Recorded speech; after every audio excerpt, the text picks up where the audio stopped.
Well, hello everybody, welcome, my name is Rubydung, welcome to today's episode. As you can see, I'm over here at the main base. That's because I plan to get some work done here today. Actually, I am here to do a little bit of work on a much older project. Matter of fact, it is one of the first projects of this world.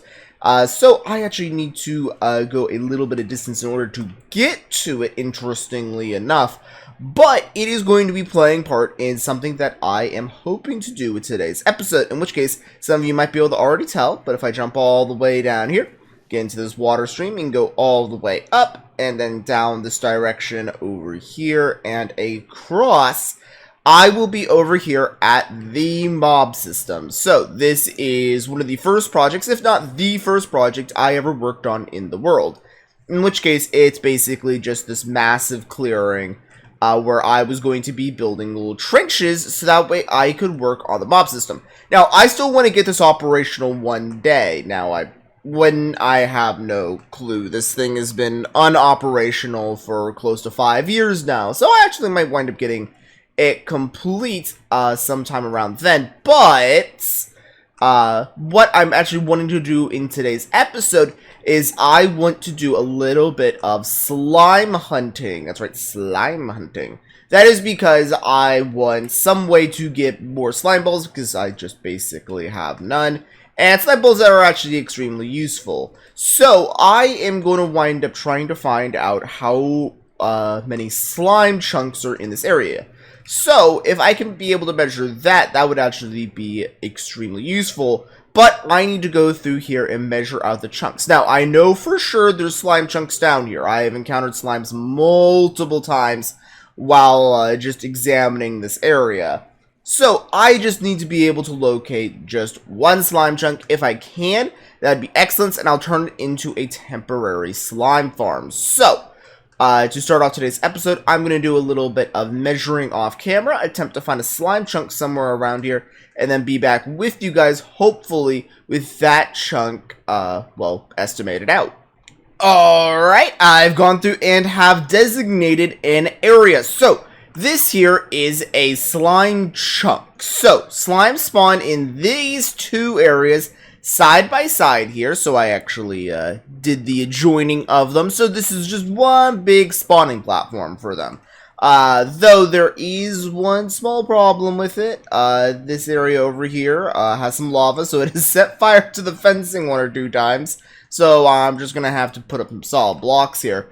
But I've also been going through here and chiseling out the roof. So that way, bigger slimes have enough room to also spawn in here. Because right now, it's only enough space for these small guys to spawn. So, by clearing out this whole area up here, it should be enough room for the bigger guys to spawn. Then, with that, I would be able to actually collect them and push them over into trench-like areas. So, whenever I turn this whole thing into an actual, like, platform thing, like how it was originally supposed to be, like, for example, that water up there leads all the way up into the mob system, in which case if I swim all the way up it, eventually I'm probably going to wind up dying to, like, a skeleton or causing a creeper to explode or something.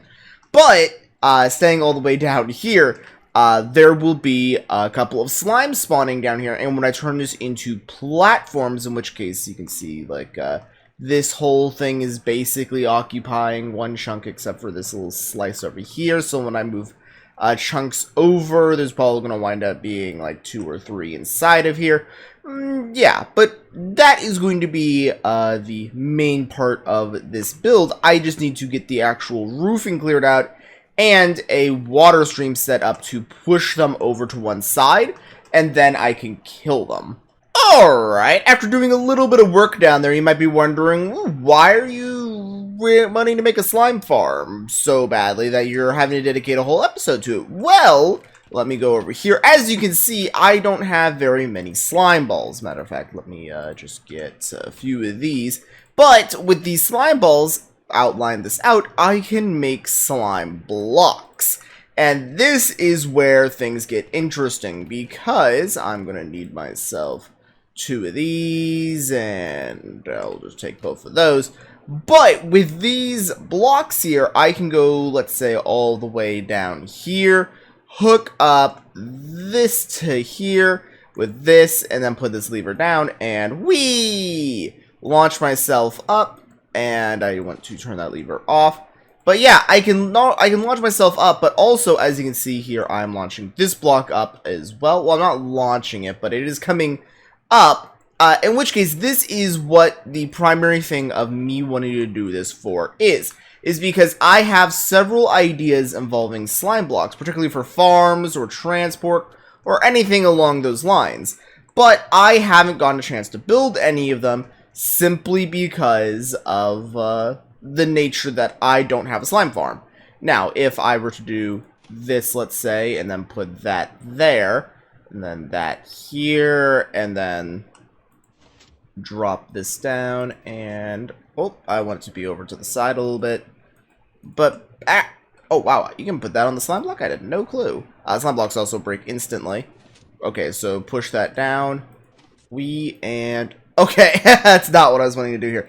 But I'm basically just trying to make a showcase of how ridiculous these things can be. And put this... Okay, I want to stand on this block, apparently. Or I won't be able to see... Okay, where did that slime block go? It's down here.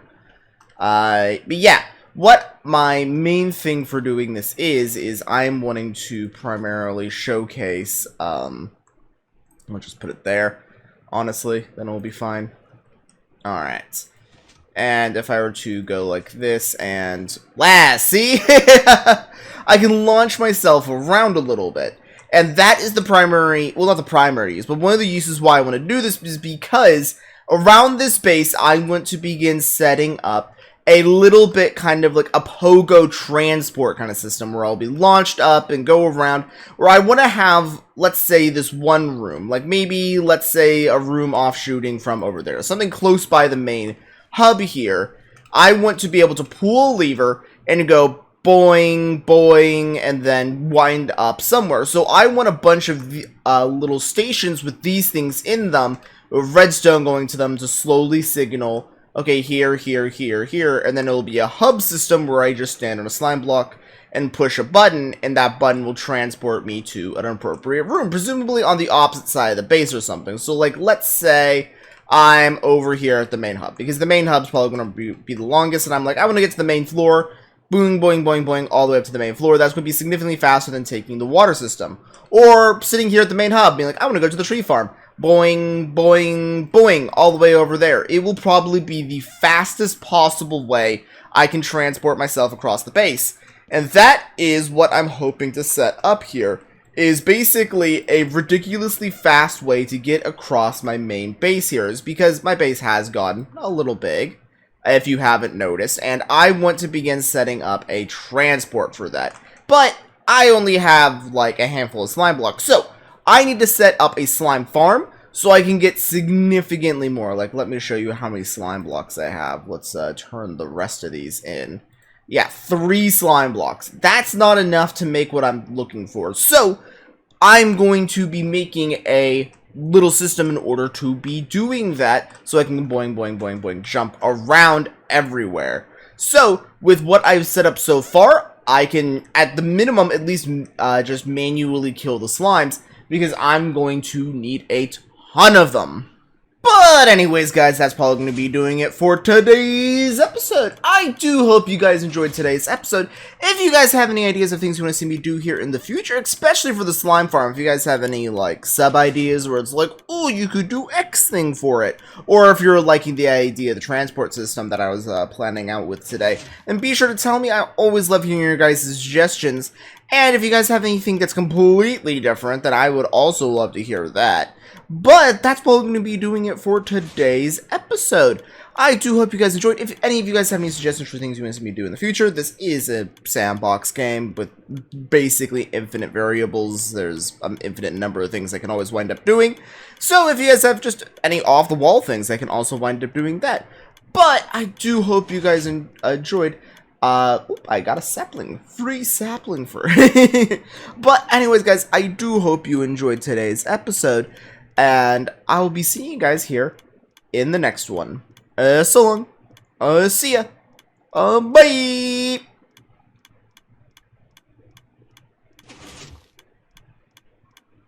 I don't really have a stinger for today's episode. I'm just working on the tree farm. Ooh, the other piston's triggered. Exciting. This is the most exciting part of working at the tree farm is when the other pistons extend. So I just hold down one of my buttons and watch. Wow, this is a weirdly long stinger.